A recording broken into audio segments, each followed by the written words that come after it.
morning with gloom on my head. Had a big feeling to climb back in bed. Then I looked in the mirror and somebody said, wake up, wake up. It's time for you to lose the blues, and this is a very special treat. Tell it to everyone you meet. That life is all for living and love is all for giving. So this is a very special day. Tell it to everyone along the way that this is a very special day.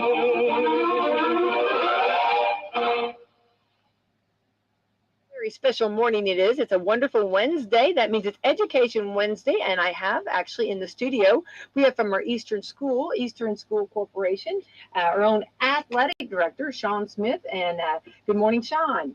Hey, no morning. stranger to WSLM, right? No, I enjoy coming on the show. We enjoy having you. It's been a little bit, but we're glad to get you back on. And he brought with him, and I believe, Brianna Lane. Brianna, yes. Brianna. All right, Brianna, you have to get after me all day. You're okay. So glad to have you with us. Let me make sure Thank that you get in that microphone. I want to hear you. And I want to thank our sponsors this morning, Meadowview Healthcare Center, Walmart, Salem Crossing, Americans for Prosperity, Mama Rose's Restaurant, Fox Philly Wealth Management, Dr. Mindy Gunn, Dr. Black's Eye Associates, Marshall Monuments, McAllister Land Consulting, First Harrison Bank, Louisville Bats, Sneck Hospital, and Temple & Temple. Wonderful sponsors.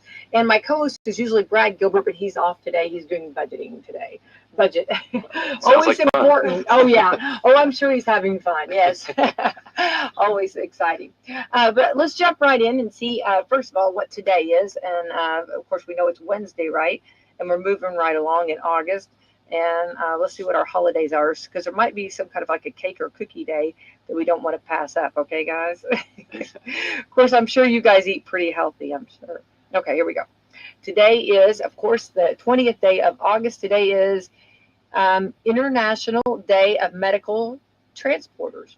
That's off to all those that transport medically. They have to know a little bit of everything, don't you think? To do that. Very important.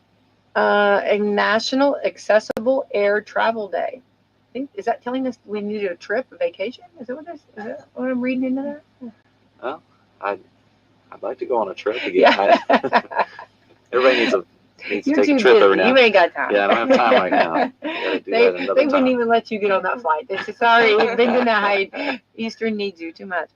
National Bacon Lovers Day. Sean, you like bacon? Oh, I love bacon. That's everybody in the family loves bacon, so it makes everything good. Yeah. Anna? Yeah, no, I mean, I've always baked, I guess. Yeah, I like it. Don't have time for it, but yeah, I wish I had more time for it. You're talking baking, like baking. Oh, sweets. No, okay, no, I was talking bacon. Did I not say how much? I guess. We're talking bacon, like we're frying up bacon. Bacon. Yeah. We will talk about baking, I guess, but bacon. I guess. Yes. I'm sorry. Oh, yes, I like bacon. Yeah, and but no matter how much you make, though, when you have a family, like if you're the one cooking it, and you have a big pile of it, and you're making a bunch of it when you're feeding 1,000 people, and everybody comes by and grabs, and then the pile just keeps getting down. If you're planning on it like for a meal, you're not going to have as much there. I don't know if my wife's listening, but that gets me in trouble all I bet it does. I would be swatting a little bit, swatting some hands there. I've learned to be very sneaky and be able to pull a piece of bacon and then kind of arrange it so it didn't look like that's really bad. That's bad. Actually, it's good though, right? National Chocolate Pecan Pie Day. I've never had the chocolate with pecan. Yeah, I can't say I've had that. National Hawaiian Pizza Day, and that's like with the pineapple. Oh, that's controversial. Yeah.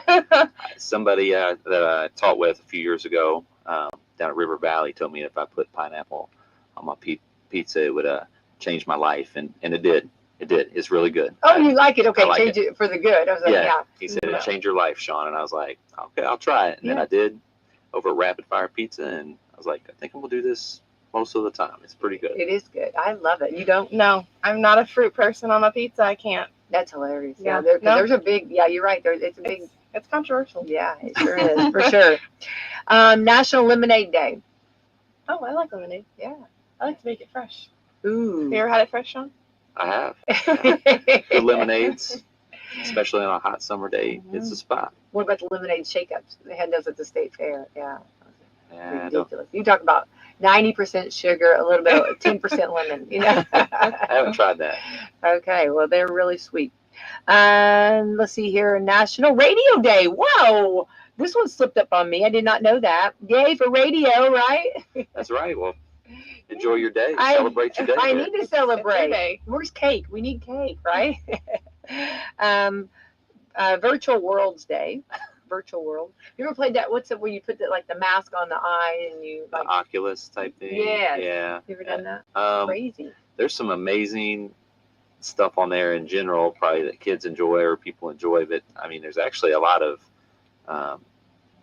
things in athletics where they are using virtual reality at very high levels to simulate. You could use it in baseball or different things like that to simulate things. So it's pretty cool.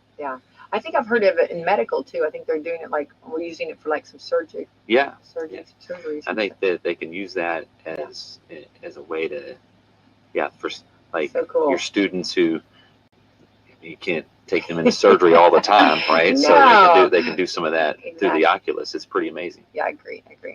Ooh, World Mosquito Day. Ooh, I do not like them. I hate mosquitoes. Yeah, me too. And they, for some reason, they have like certain. I don't know why they said certain people they like more, and they like me, and I don't. And it's not a compliment, let me tell you. But I'm always the first one. Ooh, mosquitoes! I'm always the first one. Oh yeah. Yeah. I don't think I've had one this summer. Oh, we. I know. I don't know how I've gotten that lucky, but I don't think know, I've had a lucky. single one. We have them where we have a little kind of creek type thing back behind the house and the woods and stuff, and so we have them all the time. Yeah. And they love our dog, and so we've had to. My son went and found this. It's like a tennis racket, but it's set up like a bug killer. So you push the button and you can swing at these mosquitoes, and it zaps them like the old school. So I take that out there with me, and I'm just waving it around, just get mosquitoes.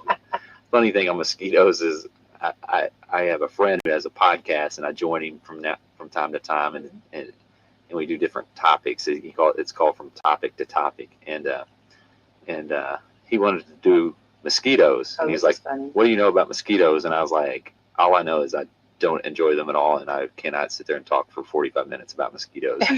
So I don't know if he's gonna have someone else on the show, but he was just asking me. Well, really, let me tell you. Okay, I will have this discussion with you real quick because you can actually dive in because you'll find out if you do the history or the research on them.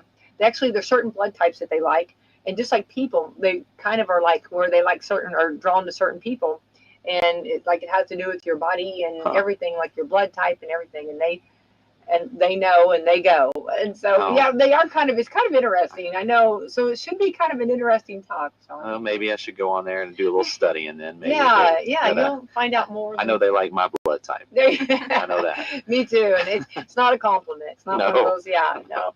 But you have to know your enemy, Sean. So you have to know who you're battling whenever you're battling. So that's true. That might be good to find out about that. But so get out, and those are some holidays. Get out and enjoy. And we are diving right into school. Sean, this is is this your second year as? Yeah, this is just my second year, but I feel like I've been doing this for like 5 years. You've been in the trench. Yeah, you're in the trenches, and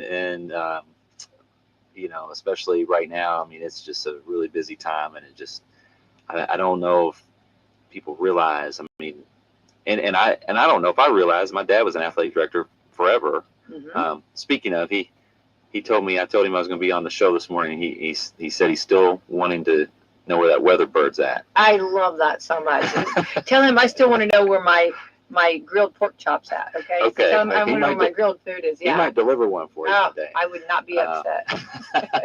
But yeah, it's a job that unless you've done it and been in the trenches, you just don't realize how time consuming it is, and how just how much it sucks your energy on certain days. And I mean, there's days I wake up and my phone at 6 a.m. and people have already been texting me. I'm getting notifications. It's just nonstop sometimes. So this summer I did really try hard to disconnect for a few weeks and just stay away from it the best I could.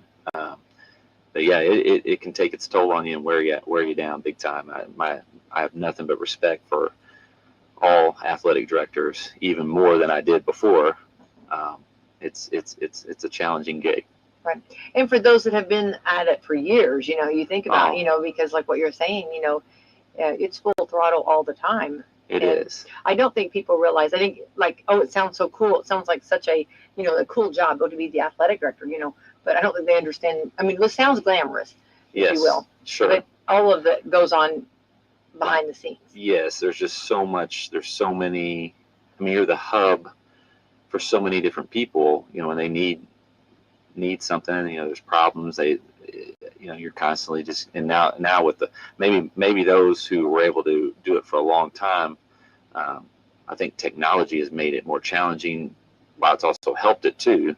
But like, you're so much more accessible. Like my dad, I don't know if he learned to text until like 2 years ago, but if we had, Yeah, all right, yeah. I'm joking, I'm not sure, but No. But now, I mean, you just can get texts nonstop and emails, and it's just, so you're so much more accessible to everyone, and not just your coaches that work under you, but also everybody at the school. Your officials, anybody can assess you access you Yeah, from that point of view. And so it's tough sometimes, because you're just constantly just on go, and so yeah, those who have done it a long time, hats off to them. It's a tough gig sometimes. Right. Well, I think too, and then we have social media that's always Sure. not nice, and then making sure that, and it's also harder too. And I think I'm really want to explain the degrees of difficulties that you Sure. have, because I think sometimes people don't realize that, like, also finding coaches, Mm-hmm. and Yes. then because finding coaches because people don't have time anymore, or it seems like Yes. it's harder to, years ago you almost you could pick almost from a handful of coaches. Now it's harder to get them to want to do it. Yeah, and you want your athletes, you want these student athletes to have a great experience. You want them to learn and grow, and you want everybody to have the best experience, and so if you really care about it, Mm-hmm. But it takes an absolute village to do these things, and it's finding coaches, it's finding people to help you run events, it's finding the officials aspect of it can be challenging, especially in the spring. Then there's the media side of it. You want to do a good job with social media and promoting your players and your athletes, and doing a good job in your school, really. Yeah. And it takes a team to do that. I have some coaches that do a great job with that, of putting stuff out there on social media. It's not, when I took the job, Scott, who did it for a long time, Uh-huh. was like, basically you're a department of one. and you really kind of are in a way, but but then again, you've got all your coaches, you've got different people who support you, and so like really, it takes everybody to make it happen. And so like from an AD standpoint, I don't look at it necessarily like that. I need everybody to help me, like, and so it's kind of all hands on deck. All are welcome to help, as long as you are all for one mentality and you want to help us. Like, I'm all about it. So we need lots of help. I mean, and not just me. Like, every AD needs that. Every AD needs people to be there to support them and pick them up and help them get things done, so that we can do it. The overdriving why is to do what's best for the kids, and give them a great great experience and opportunities. Right. Well, we were just talked with the Colts last week, and they were talking that they don't schedule the games like you. Like, we're not like high school, where the athletic director schedules the games too, and Sure. and just like your volleyball games, and we're going to talk about volleyball in just a second, which I love. And I mean, just like all of the games, from the volleyball to tennis to baseball to football to all of your sports, all of those games have to be scheduled, and you have to. That's a lot. That's a lot of planning, and It's a lot. Yeah. And now I will say, technology is a double-edged sword. EventLink has made that a lot easier. Oh, great. Just because, I mean, it's in real time. When I schedule or reschedule an event, the moment I click go, if you're subscribed to that calendar, then you get the notification. So I encourage all of our, and every school's using it in Indiana. I encourage everybody to get on EventLink, have the app, subscribe to the calendars, or at least of the sports that you're interested in and you're wanting to know about changes, because it is really nice, and you do get notifications when things happen, but that is a good thing. So like in the spring, especially with baseball, softball, when those games can get canceled like last second, that notification right on the money is huge. And so I really encourage everybody to use EventLink. It is, as one of my AD friends, he said, EventLink is the dog. And I was like, it is. It's the dog. It is the dog, yeah. Yeah, well, that's nice that they have that. That's very good. That's good. And keeping everybody in sync, knowing what's going on. Sure. Yeah, sure. That's a well, I'm glad. pretty amazing thing. That's the one little positive, but maybe a little bit easier, Yeah, without EventLink, I don't know how one person could one AD per se could make anything go, really. I mean, like you just be dealing with contracts and schedules and stuff just nonstop. So EventLink has made life easier for the AD, but then there's the other side of social media or technology, where you're just instant access all the time too. So everything comes with good and bad. Absolutely. So. And then getting referees, and we need referees, don't we? I mean, we need people to step up and be referees. Some sports more than others. Yeah. Football is one that I think we'll see more and more of a shortage over time. I know. Why do you think that's so? I think that it's a tough game maybe to officiate, and I wonder if like people, if there's a little bit of a fear, like if I'm officiating and somebody gets hurt, is that going to be on me? I wonder about that. And it's just people just are busy and they don't want to give up their Friday nights, maybe. I don't know. Sure. But I know that up north there's some conferences that have went to Thursday, Friday, Saturday model. And so the same crew does a game Thursday night, Friday night, Saturday night. So like we'll use the Mid-Southern Conference as an example. Like Thursday night, Salem would play Scottsburg. That crew does that game. Friday night, that crew does Charlestown, Silver Creek. And then because they have that much of a shortage of varsity caliber officials at that in football. Some sports, I mean, are more plentiful than others. I think baseball, softball, there's a lot of good officials. It's just I still can't. I still struggle with baseball, softball. We play more games in baseball, softball than we do in any other sport, and we try to cram them into like 6 weeks or 7 weeks or something like that. And so it's just supply and demand. There's a game every night. So some of these guys, I'll talk to them and I'll have an opening and they'll tell me, man, it's my only off night in like 3 weeks, you know, and I need to take a night off. Sure. Because they can work literally 6 nights a week. But those that do it make pretty good money. Yeah. They can supplement their income really well. But they deserve it because the people aren't always nice to them, No. And I feel like, especially like in, basketball and baseball, like they're right there. Sure. Around the people, you know what I mean? You can hear, you know what I mean? Yeah. The other, maybe in football a little bit, you have a little more distance, maybe a little more, but. Yeah, football is not as intimate as the other. But the other ones, they're softball. Right there. I almost think baseball, softball guys would be good to maybe put the home plate guy maybe put earplugs in. They need some good music going in their ears, And then maybe or good vibes or something.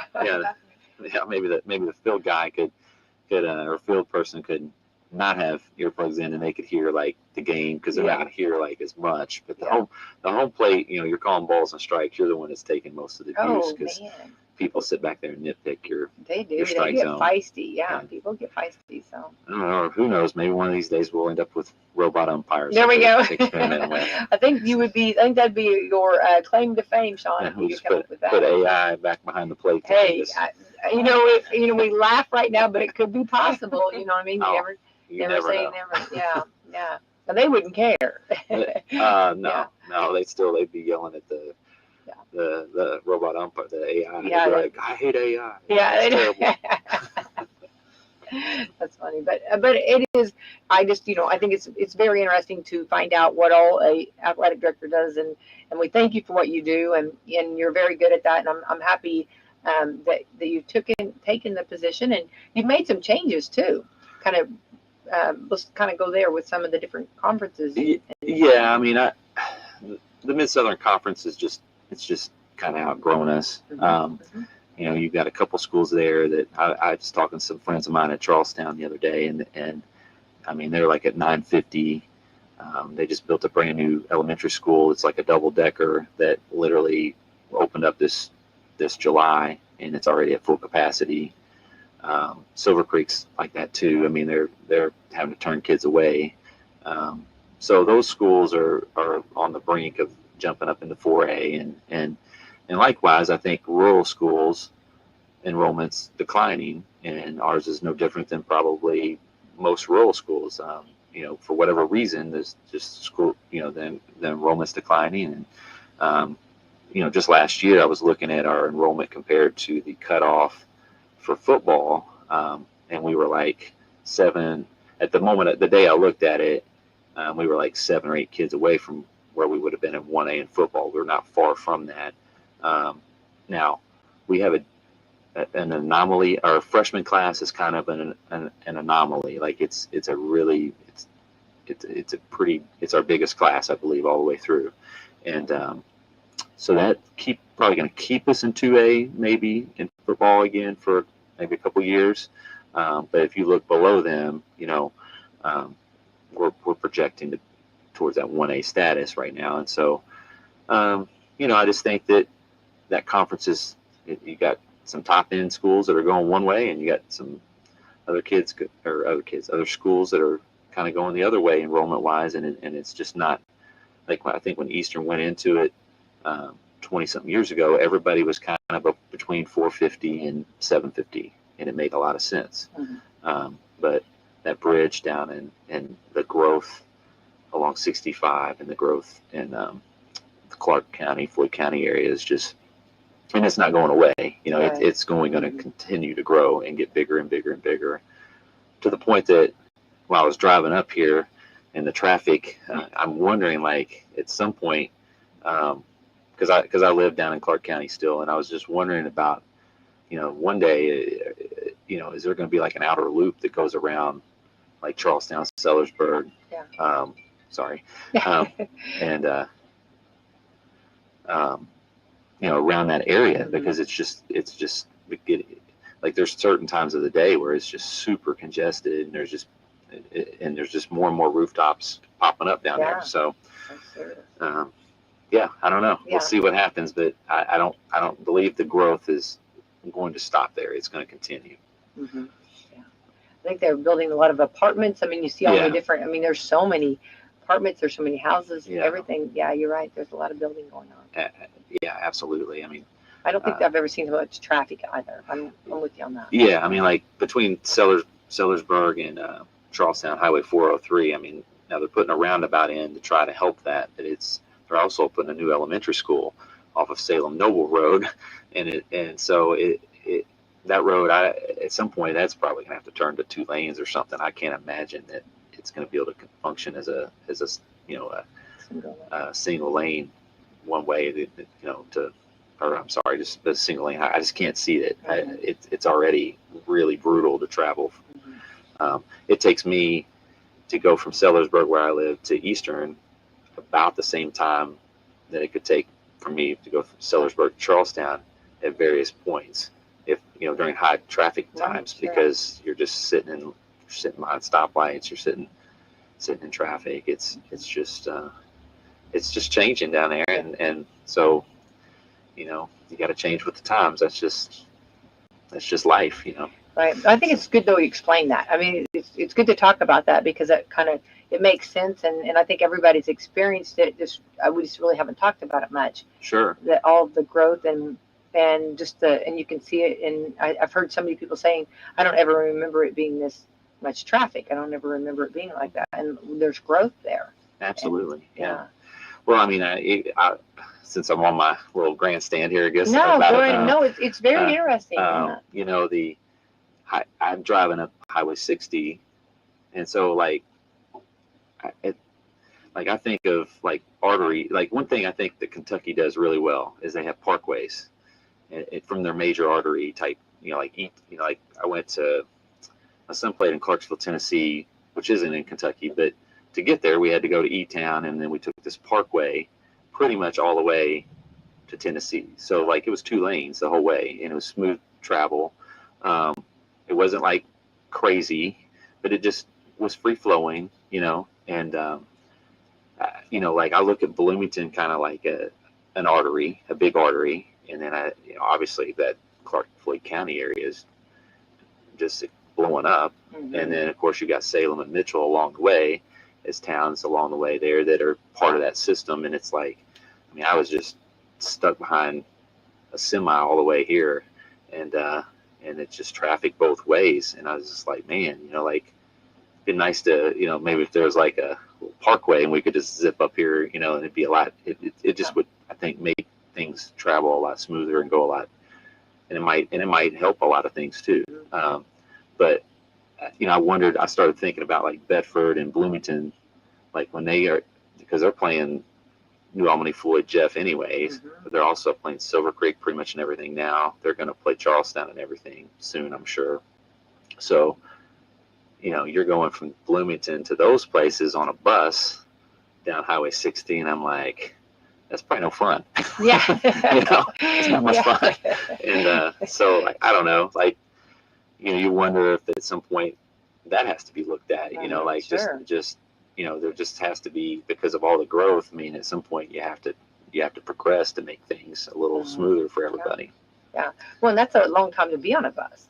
Oh, you think about late night, you know, when after the game, the ride home. Yeah, and a lot of people don't think about. I think a lot of us just because we're in Indiana and we think in basketball terms. We might think in football because that's the big sport, you know. So Friday nights, it's no big deal. Friday or Saturday night, riding on the bus, you get back late. But they don't think about tennis and volleyball and some of the sports that they only play during the week for the most part. They play Tuesday night. I got to play a conference game, or I got to go down here and play whoever on a Tuesday night, right. And I'm going to be on a bus all the way back. And you just, they're really late nights because of travel.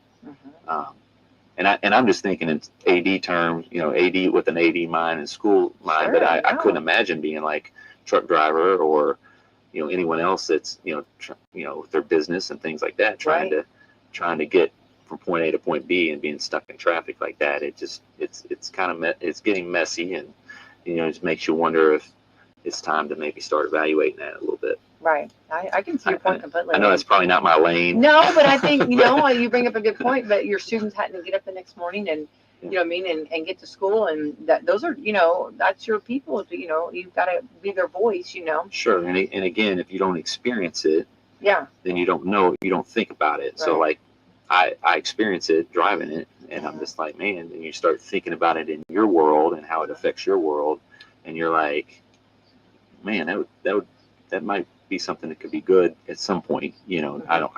I'm sure it costs a lot of money to make that happen, and that's part of the factor. That's a factor, you know. Right, sure. But it also, once it's done, could probably create some revenue and opportunities for people and save money too. So True. It's very interesting. Yeah, definitely. I appreciate you explaining that a little bit to us, and I agree.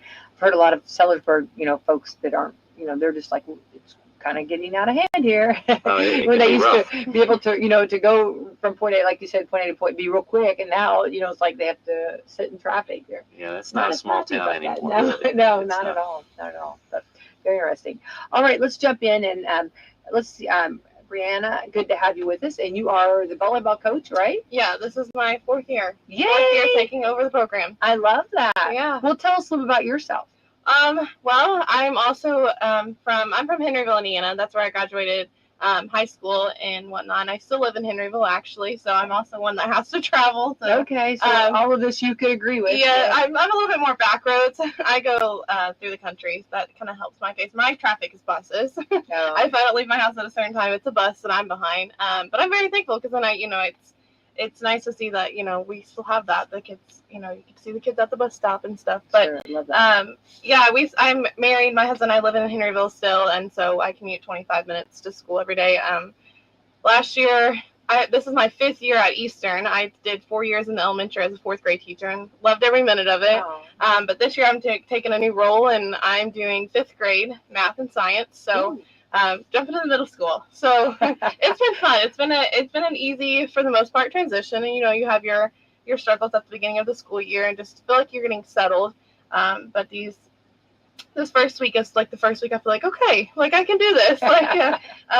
And so it's just been a very nice transition, and it's been very great because now I'm have access to my girls a lot easier, and I get to see them in the hallways now and whatnot, and they feel like I'm more accessible too, so like they will come down the hallway and see me and whatnot. So it's been a very nice transition, and I'm enjoying everything about it so far. I love that. Love that. I think though, and I think that's a big, big plus, bonus whenever your coach is like the teacher, and you can, like you said, can be accessible, like to see you. You get, even because you're already bonding at practice and getting to know each other, and then that, I don't know, it just feels comforting to see your coach or whenever you're a teacher there in the same grade area there. Yeah, and I think that's kind of been like the easy part is that I see mainly 5th graders through 8th graders, and so my 8th graders the kids that are 8th graders now were my first class in 4th grade. So it's like I know all the faces, so it's not it seems like a lot of familiar faces, and I think we have a lot of coaching in the middle school, so it's been nice to just have familiar faces. And I actually got to move up with another elementary teacher, and so we're kind of co-teachers, and it's very nice. It's a lot of familiar faces. The admin have been very welcoming and whatnot, so it's been a very nice transition. I have to ask, okay, I don't mean to go back, but I just have to, my curiosity. Okay, so were you there when Henryville got hit with the tornado? Yeah. You were one of them? No, I'm born and raised in Henryville. My grandparents they graduated from Henryville, and my dad graduated from Henryville, and both of his brothers and whatnot. So yeah, I went preschool all the way through graduation, and I was in 7th grade at that time, and so we did not live in Henryville, like in the town. We kind of lived out in Otisco, more towards Charlestown, but not towards the Marysville, because I know Marysville was also hit. But school was very eerie. It was just a very eerie day, and we actually got pulled out of school early. My mom came and got us, but at that time, my dad is actually a UPS driver, and so at that time, he didn't know that my mom pulled us out early. And so, anyways, we were out in the country, and my grandpa was standing outside watching it all happen because he could see like the funnel clouds enough to see, and we were in the cellar at the time. And when it was all clear what happened, we came out, and we turned on the radio, and they were like, Henryville High School has been hit. And it's like, oh boy, like you don't have any service to text anybody. You don't know if anyone got at that time we didn't know that school was dismissed because we were just preparing the house, if something were to happen. And so when we finally got that, and we kind of came into town, and where we come into town, it's like you go down a hill. Well, when you're on top of that hill, it just looked leveled. It was a very, very scary feeling. And so we went down that hill, and we actually had to park far away because down trees and power lines and whatnot. And so we got into town right by the IGA. My grandma's sister lived right there, and that's actually, I live right next to her now. But we went there, and she said the tornado just came right through their house, but it still stood. It was it was crazy. That's crazy. Yeah, I mean, it was just a very. It's like I want to remember it, like it's just one of those things, but it's happened so long ago, and so I tell the kids now, I try to bring it up every year because it's always on the news or something. I'll tell my kids about it, and it's when they're in my class, and they're like, "You lived through a tornado?" And I'm like, "Yeah, kinda. I guess you can say that." Yeah. It was nice to see how how many people would it dropped everything they had and just came and helped and supported, and a lot of schools reaching out to see how they can help with athletics and stuff at the time. And we got bused to Scottsburg and back every single day, and we had a month off school. And I know, like, at some point I went and stayed with my grandma and in Evansville, and people were talking about it there. It's like everyone knew Henryville at that time, and it's such a small town, but it felt like everyone knew you, and it was a weird time, I guess, but a very scary time at the same time. I appreciate you sharing that. I just am so, I'm so obsessed, and I tell you why. I cannot believe I'm so, the whoever made the judgment call to get the kids out of the school. It's a 50-50. And Sean, and Brianna, in any time in leadership, you have to make those calls. Do we or do we not? And I just cannot give enough praise to the person who got everybody out of that school. Yeah. And I don't know who that one person is. And it's been years that I don't know. I'm going to have to figure this. I'm going to have to do some more research on this, but I just think, because I'm just thinking it could have gone so bad, but it was such a God moment that everybody, that whoever the powers that be said, let's get them out of here. Yeah, absolutely. And I mean, I think the death and rate like your at mom, that time I mean, how awesome, that she was, because a lot of times you're wondering, do we, is it safer to be on the road, or do we just leave, and as parenting too, it's just like those decisions are just sometimes you try to weigh, and you don't know the best way to play the game, I guess, if you will, whatever. Yeah, absolutely. And it's just like when I'll never forget walking out of school when my mom came and got us. It was like, everything just seemed so still. It just seemed you had the goosebumps, and so it was just like one of those things. It's like, whew. So it's definitely still to me that you never take a storm for advantage, So even though like my husband and I, we don't have a basement, so anytime there's a chance, we go to either one of our parents. They both have a basement. It's like, we're not taking a chance, So it's definitely something that you don't take for granted now, every storm, and you definitely watch that radar. Tim's Weather World is my best friend. We watch him constantly, even when he's predicting snow, but especially with the tornadoes. I mean, he's very realistic about it. And so anytime he's like, we take this one seriously, we're like, okay, we're grabbing our cats and we're gone. So we take everything serious. Well, I appreciate you sharing that. Yeah, it's always interesting. Every time I have somebody in from Henryville, I'm like, did anybody, because it is such a moment in our life that was just it was so devastating, and and of course so many people were touched by that storm, Yeah. And Eastern has had, the tornado of Eastern, too, Yeah, that just went south of the school there, and obviously that was the same one that started. So I guess it started here south of Salem, maybe. Yeah. And my mom I think she just had missed it, and she was telling me about being out on the road. I was so upset with her. I was like, what are you doing? Yeah. But of course, like, it's just one of those things. You as a leader, I think when you have something like that, you always try to err on the side of caution. If you're going to be wrong, let it be wrong where nobody's at risk. Right. Right. They can always second guess you, and they will, and they'll be like, oh, we could have went ahead and did this or that. That's okay. I can live with that. Yeah, me too. I don't want anybody second guessing me if somebody gets hurt, or something really bad happens. I definitely think since then, a lot of schools have taken like the side of caution. Like, I agree. I feel like you haven't heard a tornado actually hit a school, and so like I feel like once that happened in the last, it's been 13 years now that everyone's like, we're taking caution. Like, I feel like a lot of schools. I think that's also with like the snow and ice and stuff, but we also have young drivers. I mean, that are driving, to school. That's the only way to get to school. And I feel like a lot of our admin and stuff take the side of caution. I mean, we live out in the country. It's not just a straight shot, so our county rule. Yeah, I think like you said, go on the side of caution. Yeah, I think it's just good. I mean, I know we're talking on an 80-degree day here in August, but it's always nice to know, and I always feel like that when those decisions are made, I really always want people to know that they're not made just. I mean, there's a reason they're being made. You know what I mean? Sure. Like when school's being called off, sometimes, for whatever reason, if we don't get that snow, everybody's like, well, it didn't happen. But like what you just said, Sean, is that like you erred on the side of caution. I'd rather do that than to we've learned that if we can avoid wrecks and Sure. buses in the you know, in the Well, even heat, like yesterday, you know, we have an app, the OSHA app, and we're watching the heat index, and it predicts it out so many hours. And at one point I looked at it and I thought, and our trainer, Casey Kalin, is fantastic. And we're so blessed to have her. But she and I were talking, and she stays in touch with the coaches. And at one point, we thought, oh, we'll be able to go out. You know, it'll be hot, but as long as they're taking, you know, following the protocol, they're taking their breaks, or, you know, frequent water breaks. You know, our football practice field is in a pretty cool spot because it's right by the woods, so they can practice somewhat in shade for a big part of that, and then they can always go over the shade, and we have water there. And then about 20 minutes later, we talked again, and it totally changed. It was just super unpredictable.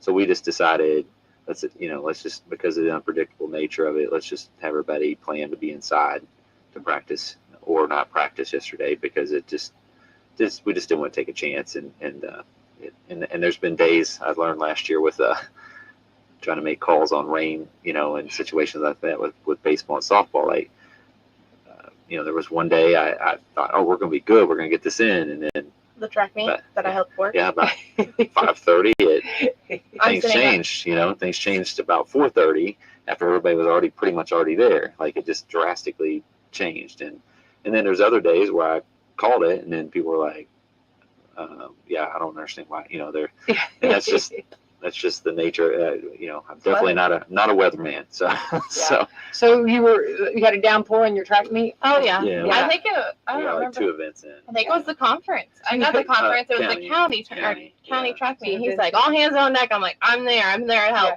And his wife and I were sitting there underneath an umbrella, huddled together as close as we can, but it was straight up downpour. Like, you step outside, you were gonna be drenched. Track meets are challenging for ADs, even with it. If you have a timing system, which we didn't for that, but I mean, some people have timing systems, but I mean, you need people to work every field event. You've got to have people who can get you know, obviously keep the score, get the scores to the scorekeepers.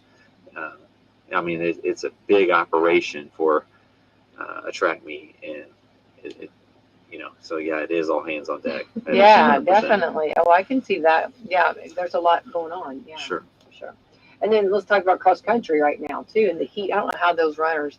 Woo, that's a whole nother beast. Yeah, I mean, we had a little scare the other day with one of our runners, and I mean, they started that race. I think the first race was like 8 a.m. or something. I heard, yeah.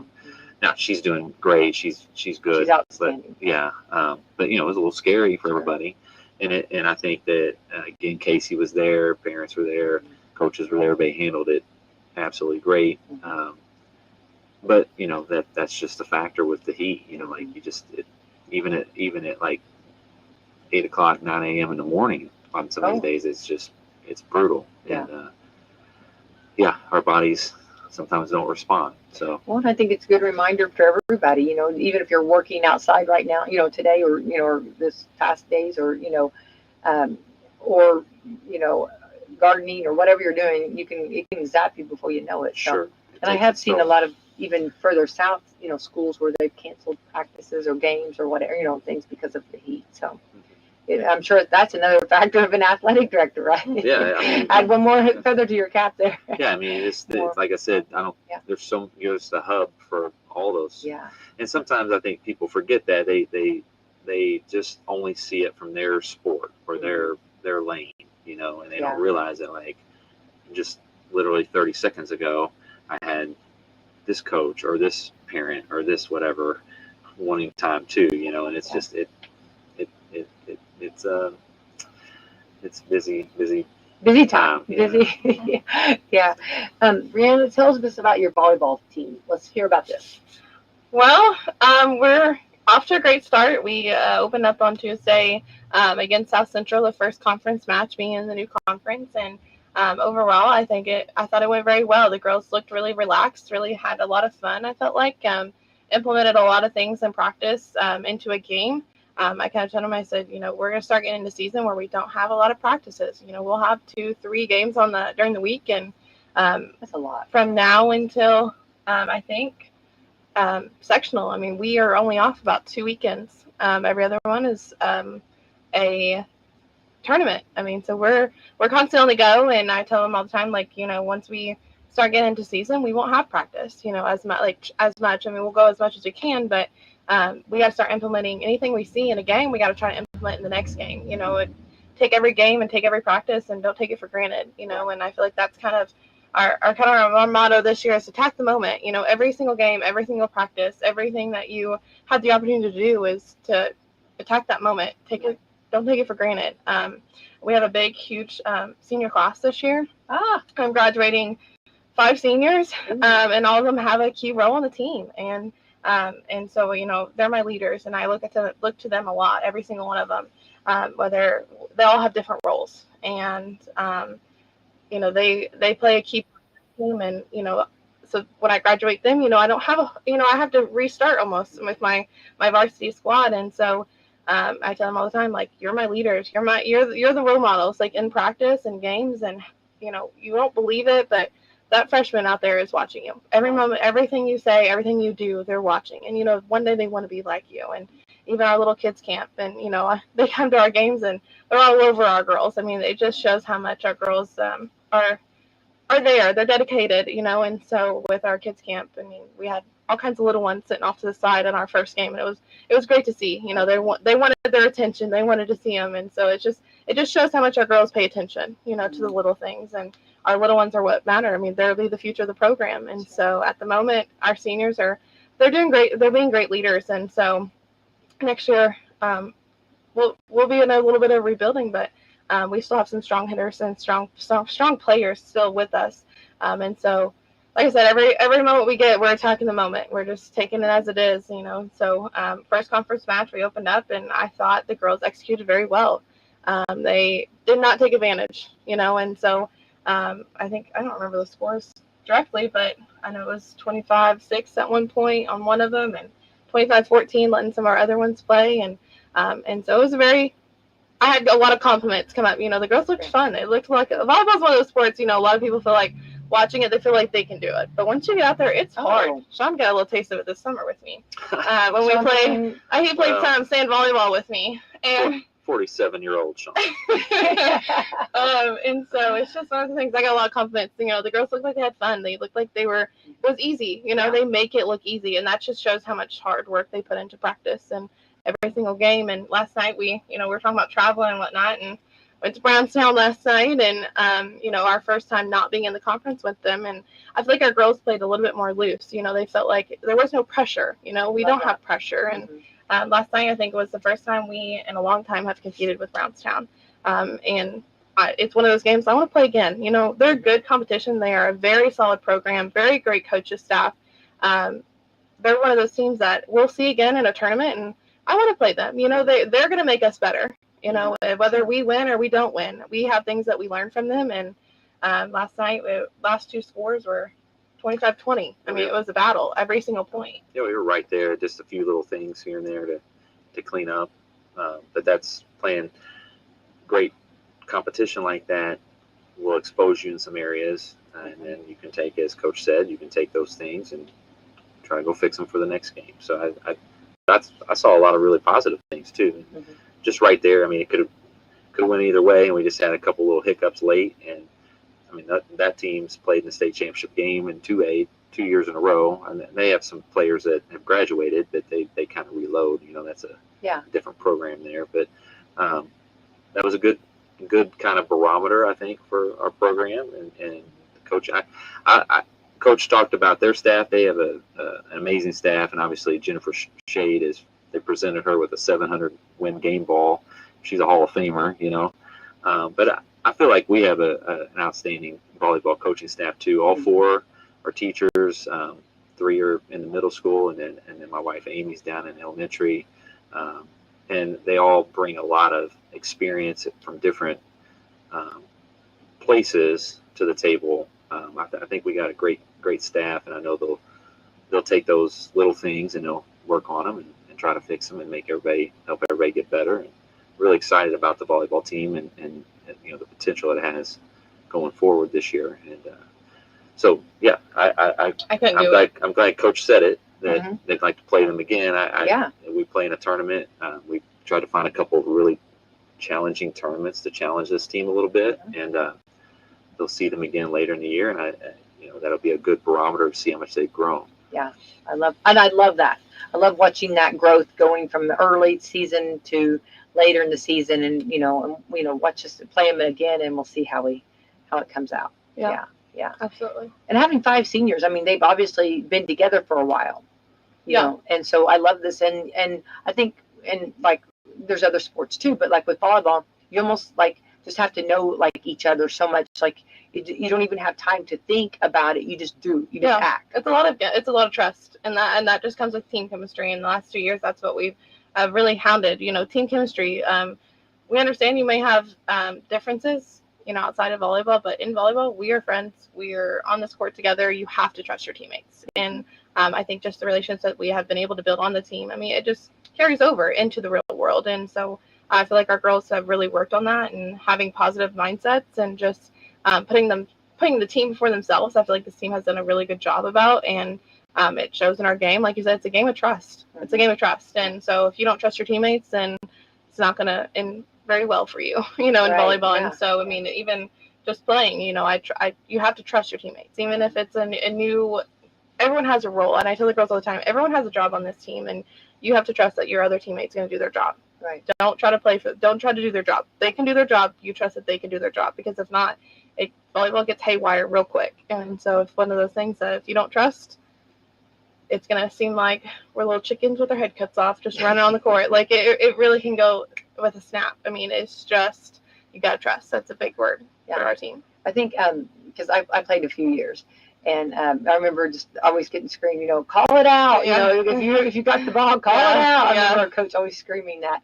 So when I play, like just like at a party or reunion, what do you think? I always call it out. Everybody's like looking at me, and I'm like, I learned to call it out. Yeah, and that coach is forever in your head. That's something you instill. Absolutely. Talking is a big thing, because I mean, a lot of times you'll run into someone, a lot of the times if you're not aware. But if you're just playing like for fun, recreational, and you're screaming, I got it, people are like, okay. Yeah, exactly. Yeah. I do the girls all the time. I'll go and play on a different team, and it's no one I know, but if I don't talk, I'm probably going to get hit. Like, just someone else trying to go for the ball. And so I tell them all the time, it's you at least know these people. Like, act like it, and I'm like, you guys talk nonstop off the court. I need you talking on the court too. Yeah, so, exactly. It's funny. But volleyball is a lot of fun to watch when everybody is connected and they're fulfilling a role to the best of their ability, and because it is a really like basketball, you can have a couple studs and they can take a game over. Baseball, you can have a stud pitcher and dominate a game. It to me, volleyball, you have to have somebody first that can pass a ball. That can dig a ball, pass it, set the ball, and then you got to have a setter, and obviously, if you can get the ball to the setter where they don't have to go chasing the ball all over the place, and they have all their choices, then you need your setter, and then you need people who can put it away. And usually the people who put it away are the ones that kind of get the big height, because they're the ones spiking the ball or putting it down. Yeah. But it really is a system that takes the whole team. It takes all 6 players out there have to be able to do their job really well. So I did not know a lot about volleyball. My wife played at IUS and was a stud player there, and so I started watching volleyball because of that. And then my kids, my girls have played since they were in kindergarten, so I've watched a lot of volleyball. I probably could not coach volleyball from a technical standpoint, but I feel like I know what good volleyball looks like, and it is a lot of fun when everybody's in unison and doing their job, and they can play really fast, and it can be a really fun thing. And the one thing I do envy about volleyball a little bit is I feel like the good teams are very spirited, and there's just you celebrate every point. I think there just can be so much positivity created in that sport, where other sports there's not as much opportunities for that. So I think that's appealing to a lot of people to be able to. Since they went to the rally score, since they went to that where you celebrate you can celebrate every point. It's changed the culture of the game a little bit, in the atmosphere. I think from what I remember watching when I was younger as a kid, and I was like, at one point could go on forever, and now it's a little different. So, I enjoy watching. I love, I'm thankful that I get to watch my daughters play. They I've tried to embrace that and enjoy that as much as I can. And this team's a fun team to watch. I'm really excited about them, and I hope to see them grow and grow over the course of the year and see what they are able to accomplish. Right. Do you have a team that you think is going to be a little more tough like this year, or you're really looking forward to playing?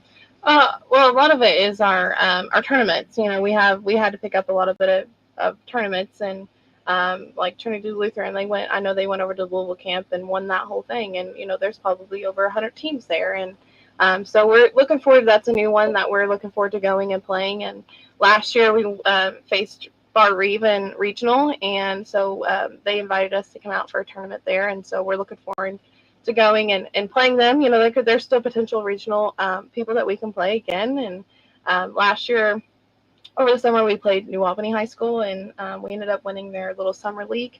And so awesome. We are looking forward to going to another tournament with them, and that's where we could potentially face Brownstown again and play them. And so we're looking forward to a lot of our tournaments. I feel like it's a good time that our girls feel like they can kind of rest and relax, because we'll have practice on Friday, but then they get, a good night's rest. It's not like a late night. Mm-hmm. And so Charlestown, they're always a solid program.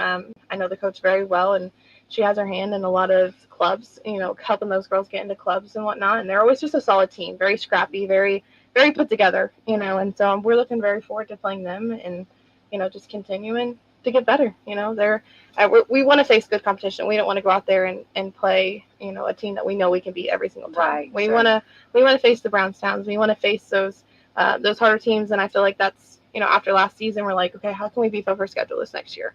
Like, what can we do to face those better competitions? So when we get to regional, it's not like, whoa, so, and I feel like last year we spoke for ourselves. I feel like in regional, and I think a lot of people thought, oh, it's just a little Eastern team, they're not going to do very much. And so it was very nice to go out there and take the first set, and so I feel like the girls got a little taste. We only lost one senior, and so my 5 seniors returning, they all played last year, and so they got a little taste of what it could have been like.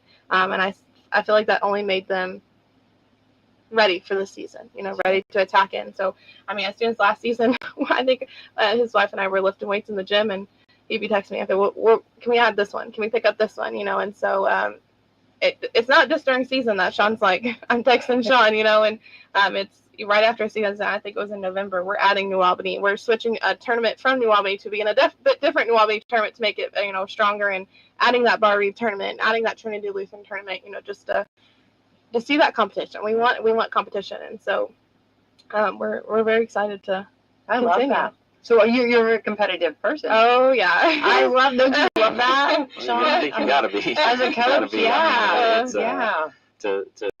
Success doesn't just happen. You have to have that competitive drive. You gotta work at it, and I think I talk about all the time that investment wins, and so you have to have that competitive mindset and work ethic and invest.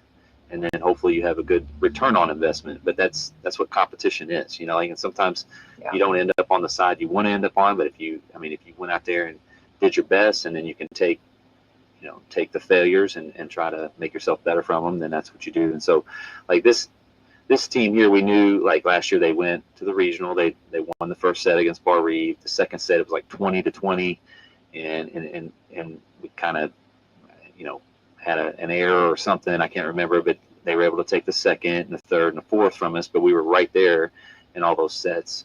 And it's like, what can we do to take the next step? And so this team needed to be challenged a little bit. So we went, and like the Trinity Lutheran weekend will be a challenge. The John Breeding down at New Albany will be a major challenge. That thing's loaded with some really, really top teams. Silver Creek, Brownstown, Roncalli, Castles in it. It's so.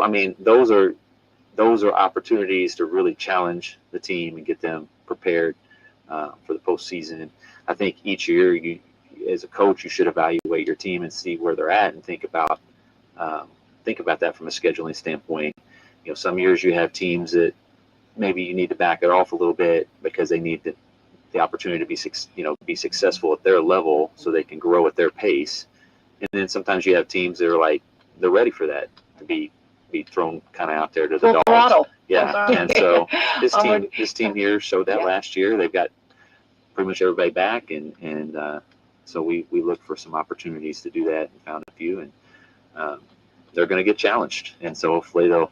And I like that. I like you. I like that. I like that competitiveness. I like that. Thanks. That spirit. Yeah. And hopefully they will respond, to the because there's going to be some failures, but those are going to be good failures because they're at that level where they're finding out what they're made of and finding out what they need to work on. And then also there's going to be some cool successes. Like I saw last night, like Emma Bronner had some monster blocks on a Brownstown had a couple exceptional hard hitters, and she got some big time blocks last night. I was really excited to see that from her because she can build on that success, and she can realize like, oh, if I can block Sophie Wishmeyer, then I can block anybody if I get over there and get, I'm aggressive. So, there's you also are able to have some great successes against high level competition, and that builds your confidence. Definitely. Yay! Well, this is exciting. So, when's your next game? So when can I come watch it? We have the county tournament this weekend at Borden. So at Borden. Okay. Yeah, so it's at Borden this year. We play game 2. The first game is Borden and Dub West Washington, and they start at 9 a.m. and then every game is kind of to follow. And we have varsity and JV going in 2 different gyms, and they follow the same schedule. So unfortunately, we play at the same time, so we can't. Varsity can't watch JV, JV can't watch varsity, unfortunately. But they play at 9 a.m. Borden and West Washington, and then we follow up with Salem right after that game. And then we, if we win, we sit the next game and we play in the championship. If for some reason we're not there, then we play back to back. So looking forward to. I think the county tournament, something I'm new at. I love the county tournament, and I think it brings a lot of competitive now out in the girls, And so this. Yeah, I like that it's early in the year, because again, it's a competitive environment with a little something extra from a tournament standpoint. And again, it's another step in that growth process. Because that's the thing I really feel like, and again, I'm not a volleyball coach. I've just watched a lot of good volleyball, but I am a coach. And I think that's the next step for us, is that being able to perform under pressure and be able to execute in those big moments, and we have some kids that seem to be able to do that, and we have some kids that are doing that some of the time, but also not as consistent, and so you got to put yourself in those big moments to grow in that situation and become more comfortable with it. And so like a tournament atmosphere, anytime you're in a tournament atmosphere, that creates that. And so I think no matter what happens, it's a really healthy opportunity for our team to go and compete and not only get some good competition, but also be in a little higher leverage situation and have to perform. Yay! Well, good luck. All right. Thank you. You get those little ones from your camp to come and cheer on the JV and the varsity. They get split up there. Yeah. So that's the big part of it, and that's the thing I love about having. Bree had mentioned being in the building. So many of our coaches are actually in the middle school, and we have,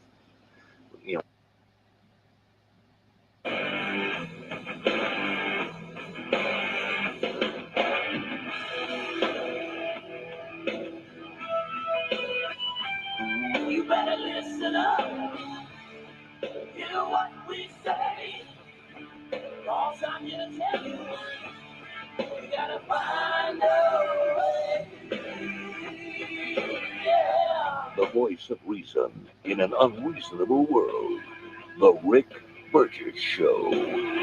Thank you for being with us, America. A lot going on today. If you missed it, catch it on the archive today, but there's much more ahead as we continue to move forward. Speedy, Greg, Adler, the gang, all here. Thank you for being with us, whether you are listening and watching live or you are listening and watching on an archive. We're glad that you are here, huh? All right, so things to be aware of. Yesterday, big announcement. The manchurch.com released a brand new 40-week curriculum called The Standard.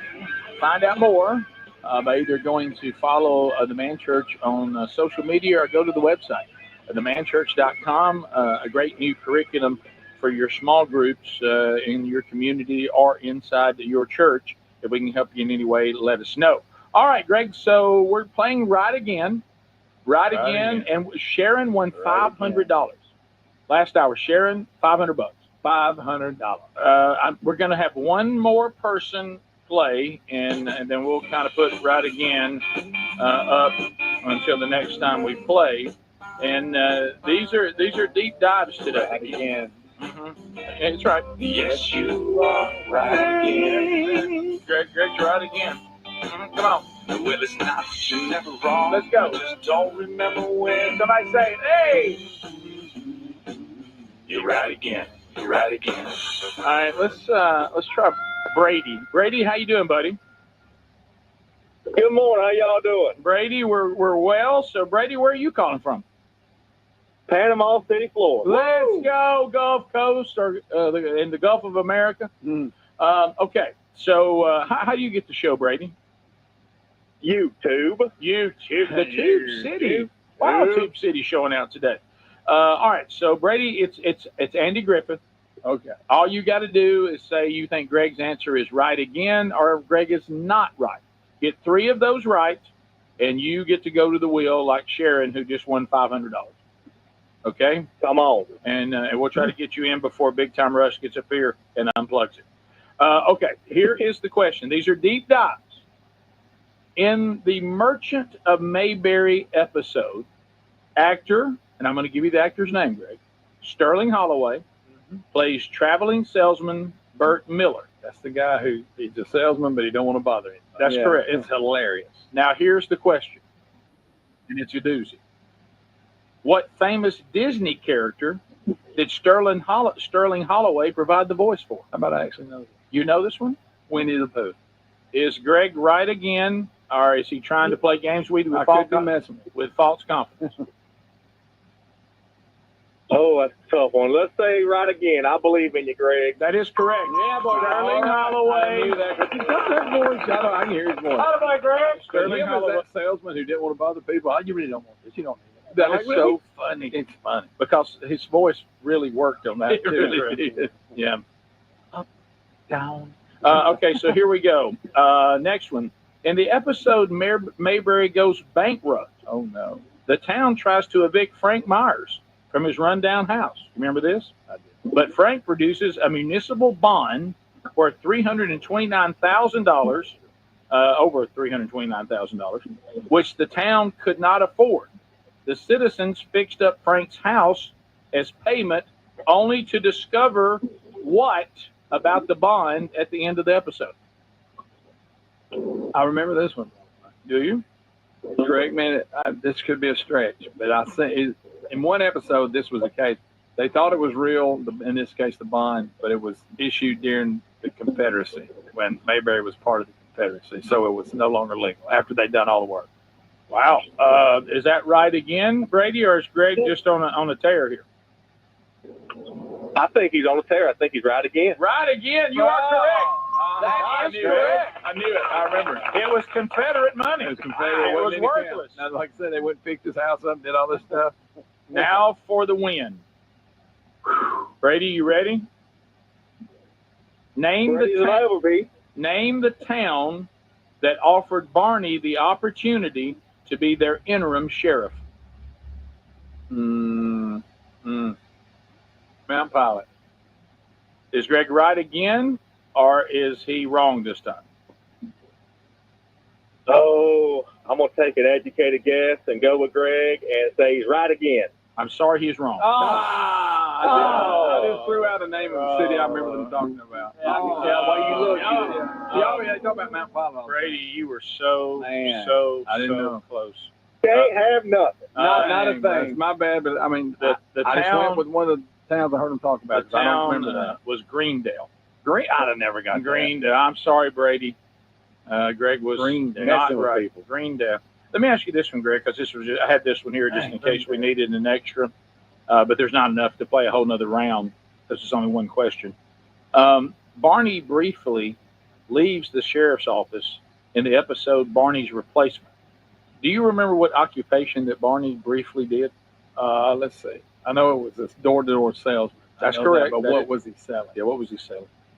That I'm not sure. But if you go by just door-to-door No. salesman, Nice. it's either encyclopedias or vacuum cleaners. I'm going with vacuum cleaners. That is correct. Yeah, See, boy. I just broke it down. I mean, I knew he was a suit. I couldn't because he had his suit on. Yeah. You know, he was going. Well, you know what you were, Greg. You were just on that one. You was right again. Yeah, but I was wrong again, called foul. But I mean, Yeah. I'm warning y'all.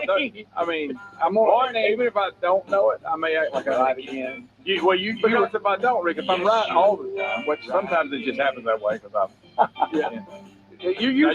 you pick questions that make sure that I normally can't just skunk everybody. That's right. Because then there's no game. That's right. Right. You're right again. You're right again. But yeah, those were hard ones. Those are deep dives. Well, they are. Did you know those, Adler? Oh, no. None of them? I'm very surface level on But Mayberry. The Confederate thing, I knew that one. That's a funny one. And of course, the salesman. Would you like for me to do a Ride Again, Adler, with Greg, and the topic be death metal? Oh, I'd be in trouble. No, let's not get into Let's not you get can into play that. that one. Yeah, that's something you want to stay surface level on. Actually. Right, Yeah, yeah. right, yeah. Speedy, what's your level of Mayberry?